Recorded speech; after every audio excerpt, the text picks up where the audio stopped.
Scott Bolohan. Welcome to the Bookshelf Conversations. Thank you, Ron. It's a pleasure to be here. Now, I have to admit ignorance. I usually am pretty up on these things, but your new entity, the Twin Bill, has been around for a few years. Could you explain what the Twin Bill is and how it came to be? Yeah, sure. So the Twin Bill is a literary baseball journal. We publish poetry, short stories, essays, interviews, and tons of artwork. We were founded in 2020 during the pandemic. I think like a lot of people, as soon as the pandemic hit, I immediately was drawn to baseball. It was sort of like my comfort thing. And so we fled New York City, my now wife and I, and we moved to the Berkshires where her parents were. And the first thing I did is I sat down, I put on Ken Burns baseball, and I watched the whole thing, front to back. My wife now was not pleased about that. She's like, "Can we just watch anything else?" And it's like, "No, no, no. I really need this right now." And I finished that, and I thought, man, I wish there was a place where people could share their love of baseball in different ways. I have a creative writing background. I tried to write a baseball novel. And I wished that there was just an accessible place where people could just do something like that. And I had no idea what I was doing. I didn't know how to do any of this kind of stuff. But luckily, the pandemic was there, so I had just hours to sit down and learn how to build a website. I recruited editors and I figured out how to get the word out a little bit, not well enough apparently, but but a little bit. And we just kind of kept growing and growing and growing. And it's just been incredible to see just the diversity of people from around the world who are interested in writing about a sport that is usually considered, America's pastime. And I really think it's kind of grown to become more a sport of the world than people really give it credit for. I'm thinking of the Pandemic Baseball Book Club was Yeah. founded during that period to give authors who would not have, who would normally have a chance to go promote their books with tours and events and whatnot, who obviously couldn't. Unfortunately, that is no longer in business. I'm glad to see you're still in business. Yeah. Uh, Jason Turbo, in fact, was our very first guest we had because I thought that was such an incredible thing that he was doing. He was our first interview we ever published about his book about Fernando Mania and the Dodgers in the 1980s. Incredible. And I think that that was a big inspiration for us to see him go out and be like, yes, we need to do something here. We need to help bring these people together, create this sort of community. And he did such a great job. It's a shame it's not there. We have since started a podcast where we now interview authors. mhm. Not we're essentially trying to steal his idea more or less, and you try to carry that on because I think it is a really important thing. And there's just so many good baseball books out there that people just have no idea. As you probably know too, that there's an infinite amount of baseball books in the world, and every year I think we had what 30 people on. It's incredible how many more I didn't even get to. I mean, reading all these books again, as I'm sure you know, it takes time. It's something I love doing, but man, I wish we could give a platform. I wish we could help raise awareness of all the great stuff happening in the world, and I think that's really what the Twin Bill was originally trying to do, and we just kind of kept growing from there. Well, you are doing that. In fact, again, excuse me. Uh, You have a podcast component to your site. And yesterday I listened to the Ed Kranepool interview and the gentleman who wrote the recent book about Ray Chapman. That was And great. Yeah, that was a really those great are book. the Chapman Um, book, especially. That's a type of book, since it is something that happened 100 years ago or so, that is not getting the publicity that yeah. a book by a larger publishing house might get. Uh, One of the things that well, let me ask you this.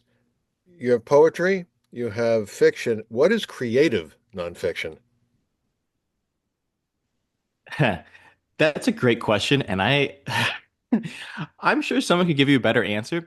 I would think of it as more of an essay, but I think that the idea is we don't necessarily want the academic essays. It's almost more like a personal essay, where you kind of tell more of a story as opposed to, analyzing, a player from, 1947 and just kind of going into their stats and writing about that. We, Mhm. we, I think the thing with the twin bill, and this is the thing that it can be kind of hard for some of the writers to grasp at first, is that I want your story. I want baseball to be in it. That is a huge part of it. Obviously, we're a baseball literary journal, but I'm interested in you and your baseball story. I always think you go to a baseball game, and there's 40,000 people there. There's one game going on, but each person there has this different experience, experiencing the same thing that everyone else is experiencing, but it's a different story. And I've realized, especially working on this anthology, is that it's the stories of baseball that I really love. I still play. I go to probably 30 games a year still. But the thing that really attracts me to baseball and it keeps me coming back, it is these stories, how it can connect to the past, to today, the stories of the players, the stories of the people watching. And so being able to create this place where there are stories, this creative nonfiction, for people to share them, went back and I read the creative nonfiction stories in the anthology this week. They're really good and they're just so different, and I'm always impressed by that. Uh, but yeah, I think that's kind of what a microcosm of what we're trying to do there is essentially the creative nonfiction. And I should just mention that the anthology you're talking about is the Twin Bill Early Innings, which is a collection of a lot of these stories. And the artwork is amazing that I see there. And you have contributed a lot of the artwork yourself. You're multi-talented and be able to do the writing and the podcasting and the artwork. That's quite an accomplishment. Well, I'm certainly not as talented as the illustrators that we highlighted. I One of the things when putting together the anthology is I really wanted to make sure that none of my stuff was in there because I think that it was just an opportunity to showcase all these other incredible artists out there. There's a lot of lit mags in the world. I don't think anywhere offers a place where if you get published, not only are we going to pay you, you're going to get a full illustration, a completely brand new illustration to go along with your piece. And so, unfortunately, as you know, I'm putting together the anthology. I wanted to include so many things. We stopped around 200 pages. My first draft was about 300 or so, and I priced it out. It's going to cost like $100 for a book with Wow. these full color Yep. page, high premium paper. I had no idea. But the illustrations are such a part of what we do. In many ways, they tell their own stories, I think. I'm very loose with talking to the illustrators about what they can do. I give them the piece. I don't try to give them that much direction because I'm always surprised with what they come up with. One of my favorite illustrations is we have a shirtless Henry David Thoreau swinging a baseball bat in Walden Pond, which I'm just like, this is such a in a million years I never would have thought about that, and that's probably the one that we get the most comments about. And I think that one of the things, especially in writing and with baseball, people kind of forget sometimes that it's fun. Baseball and writing, it's fun. I mean, baseball can be a very serious topic, but I think the initial thing that drew everybody to baseball is that it is fun. So when we do get something a little quirkier, I'm always very drawn to that, and I think that's a great example of something like that. Well, sorry, I think your publication allows for that quirk that would not be available in a lot of other situations. Tell me about the the daunting prospect of putting together something like this anthology. I would wish it on nobody. It is, it is truly, again, very similar to when I started the Twin Bill. I was like, oh, I can do this thing. This isn't going to be too hard. I was very lucky, again, sort of similar to how we got started. I had shoulder surgery right before Thanksgiving, and I've been in Michigan at my parents' house. I'm looking out at the snow-covered front yard right now, uh, and it gave me the time in order to really sit down and focus on something like this. And the easy part is making the selections, and that probably took me weeks to do. It's the formatting. I didn't realize I was going to have to format everything for different the Kindle versus the hardcover versus the paperback, the colors. CMYK. Like this is all stuff that didn't even cross my mind. And so I sent yesterday, we're about a month before the publication comes out. I finally sent the final proofs off yesterday, so that's done. But I would say, I hope my bosses aren't listening. I've worked a lot harder on this than I have on pretty much anything else for the last 3 months. It has just consumed my life where I am up at night readjusting little tweaks here and there, trying to make it all work. I've learned so much about formatting and Microsoft Word, which is something I wish on nobody because it is just a miserable process. But I'm so proud of the outcome. And the people who have seen it so far, um, I sent it off to Tyler Kepner. We had him, we interviewed him a couple years back, and I was thinking, he as a kid, he ran his own baseball journal. I was like, you know what, maybe he'll be interested in this. This might be a thing he'd love.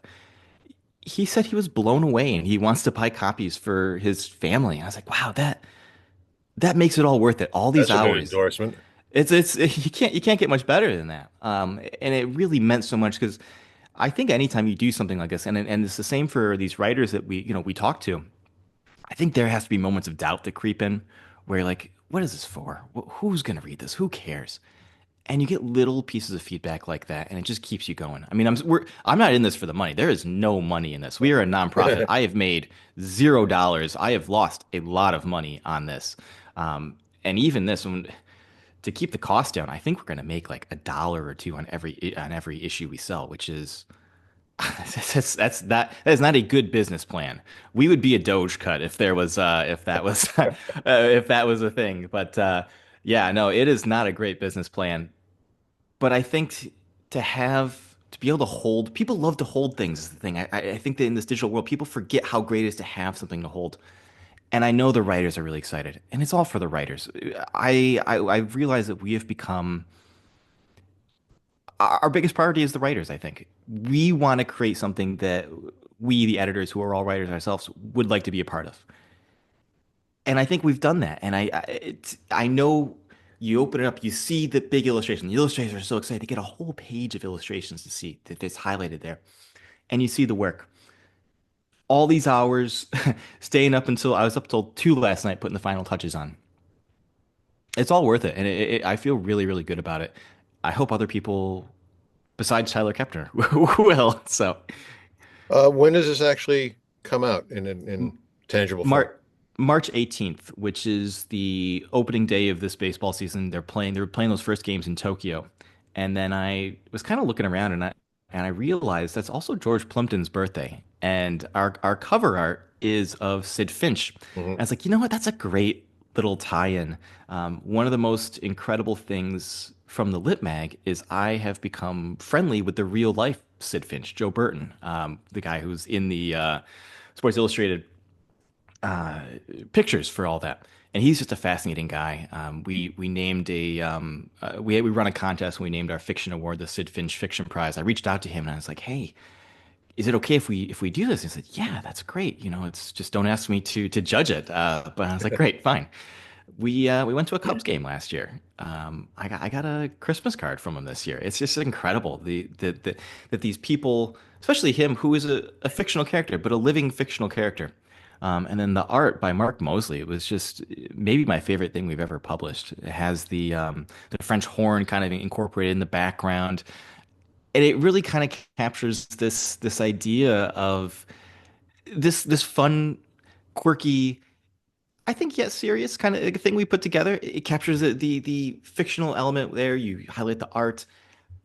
I love it. And so the coincidence of having it on Plimpton's birthday, who has long been a hero of mine, it was too perfect. It's like, great, March 18th, that'll be it. Um, and we'll see from there. I'm hoping all the editors are going to be at AWP in Los Angeles there, and we're going to try to sell some copies there as well.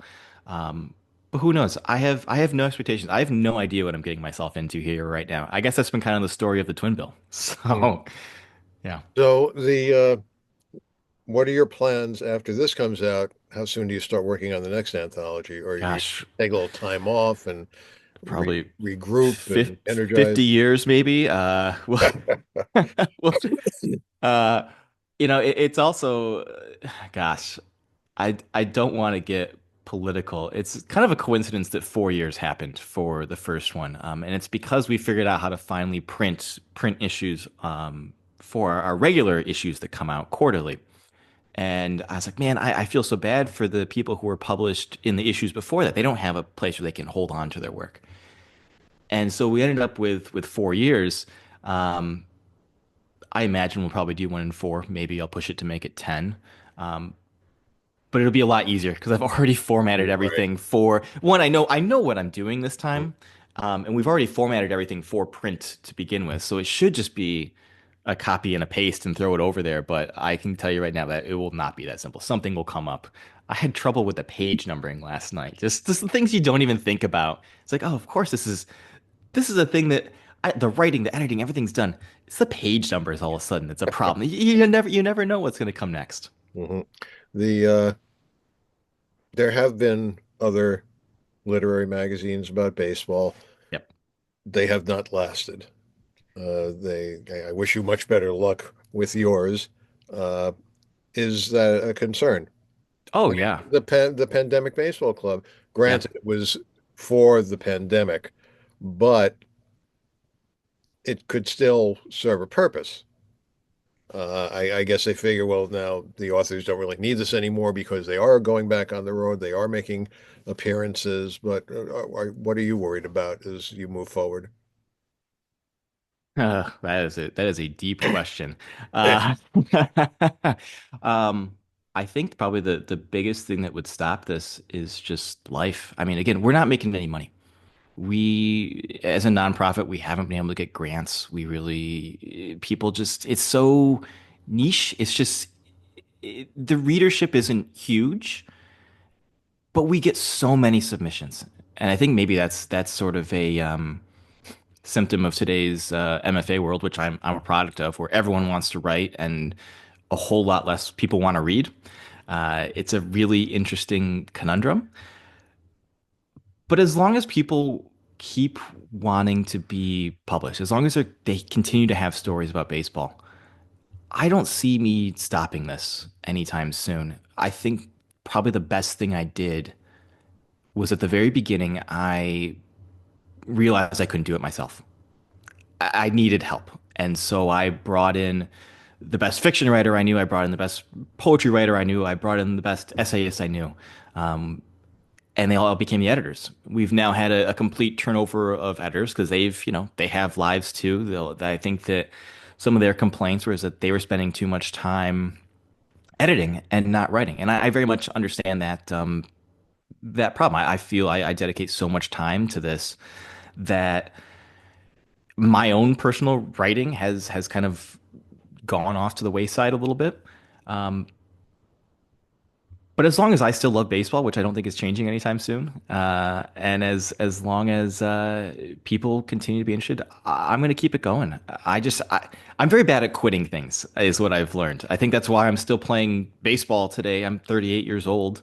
I had Tommy John surgery. I just had the shoulder surgery from playing baseball still. I'm trying to keep up with these kids in their teens, and I just can't let it go. And I think that's very similar to how I'm going to treat the twin bill.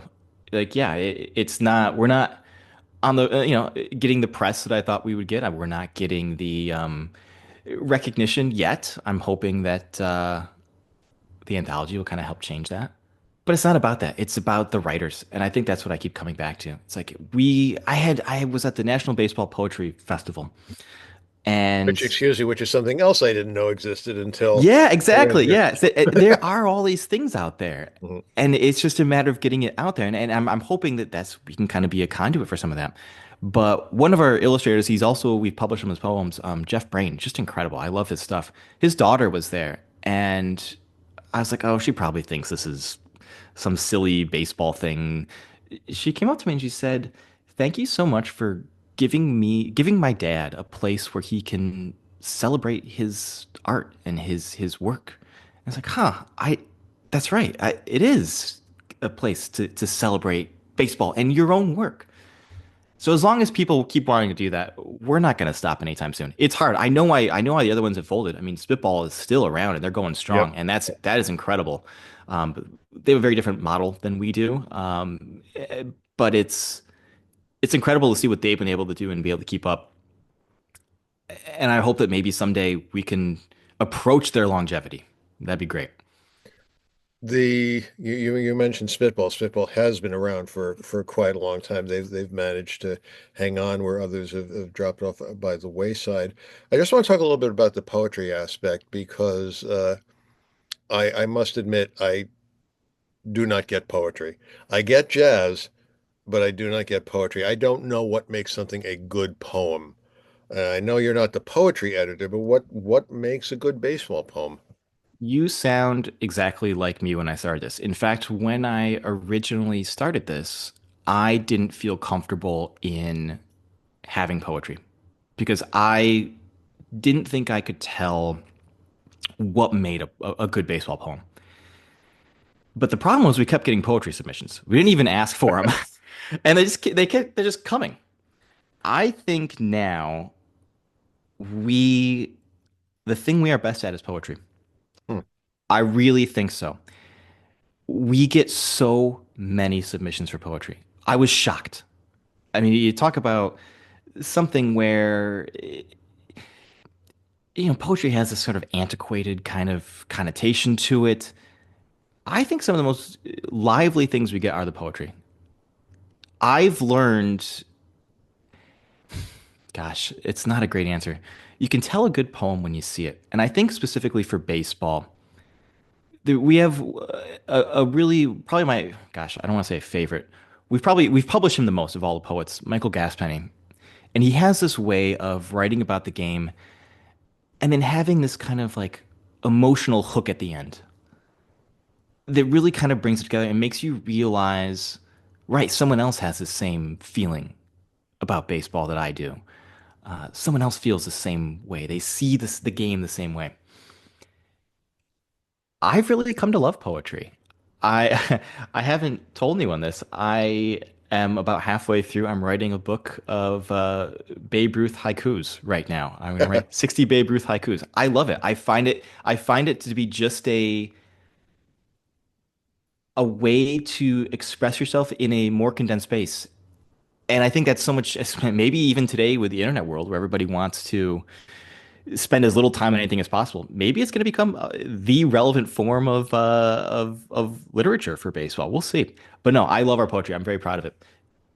I'm flipping through the PDF version you sent me, and I'm trying to find something in the creative nonfiction that really got to me. Meet the vignettes. Ha! I, you know what?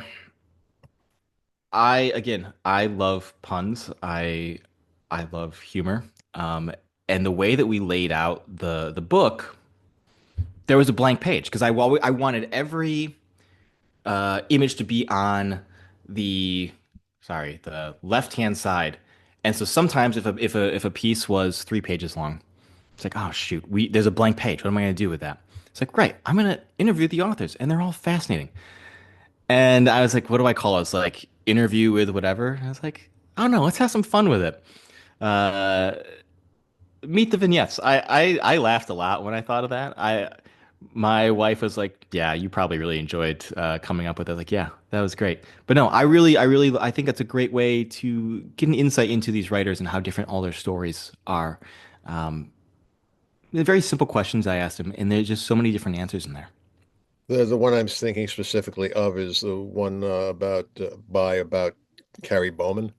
Ah, That yes, kind of got to me. yes. So that was actually from our very first issue. I got this email from Carrie's dad. He said, "Hey, my son wrote this. I think it was, gosh, he might have been in college or he was taking a class, and he's like, hey, he passed years ago, probably about 4 years ago when he sent it to me. He always dreamed of being an author.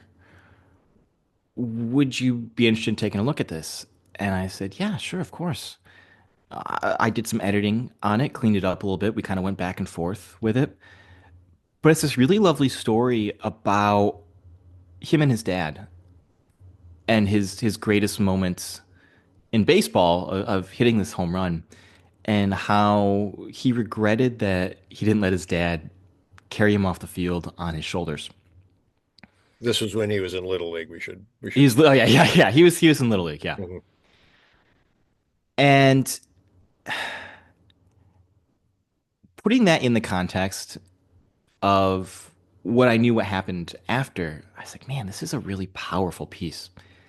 And it just so happened that his dad is also a great writer and wrote this really lovely tribute to his son that ran after him. As I mentioned, the Meet the Vignettes thing, I do these interviews with him, but I wanted him just kind of write about his son. And he came up with this really beautiful, succinct story of his life. It's really moving. It really is. And to be able to offer something like that to the family, I wish Carrie was around to see it. I think he would have been proud. Because it is good. It is really good. That meant a lot to me. That's a really special one that was one of the first times I knew that what we were doing was important. When I received that piece, it's like, right, someone's trusting the memory of their son to me to put out in the world. It was, I'm getting a little emotional talking about it. Yeah, it was very very meaningful, very important. I'm really glad that you picked that one out because that was a great one. Yeah. And we've been talking with Scott Bolohan. I'm a little choked up too because Yeah. it made me think of my dad Yeah. and taking him out to his. He was an immigrant from Russia, came over in the early 1900s and didn't think much of baseball. And uh, when I was a teenager, the milk cartons had little coupons on it. And if you saved up enough of them, you get a free ticket to a game. So I took my father on Father's Day to his first baseball game, and he didn't understand the game at all, but I think he was just happy to be there with his son. I think that's the thing about doing this is that whether you realize it or not, you have a baseball story. It is so ingrained in the American experience. Everyone has one, and I encourage everyone to try to write it down, remember it, savor it, send it to us if you want, but write it down, keep it. Your kids or your grandkids or people are going to be interested in that story someday. And Yeah. if people want to do that, how do they go about it? Sure. So we do our submissions are all unsubmittable, but you can find all the submission guidelines on the twinbill.com. We publish quarterly. So we have, gosh, I can't believe we have another issue coming out opening day. Uh, so I think submissions for this window close Friday, but then we open back up immediately for the All-Star game. So we publish opening day, All-Star game, World Series, and then we have our contest held every year on the birthday of Jackie Robinson, Ernie Banks, and Nolan Ryan. So that's January 31st. And I want to point out that also on the site you can get little things like this. Yeah, like yes, like your twin bill mug. Yeah, that's incredible. I'm a huge coffee man. I have one in the other room. Um, I thought it was really important to have it be a bigger mug because I like getting a lot of coffee at once. So I'm glad This you're this is a enjoying it. fine size. This is without getting too over caffeinated. Well, Scott, thank you very much for talking with us today. It's been a pleasure. I wish you all the luck in the world, and looking forward to seeing more of your stuff. Thanks so much, Ron. It's been an absolute pleasure.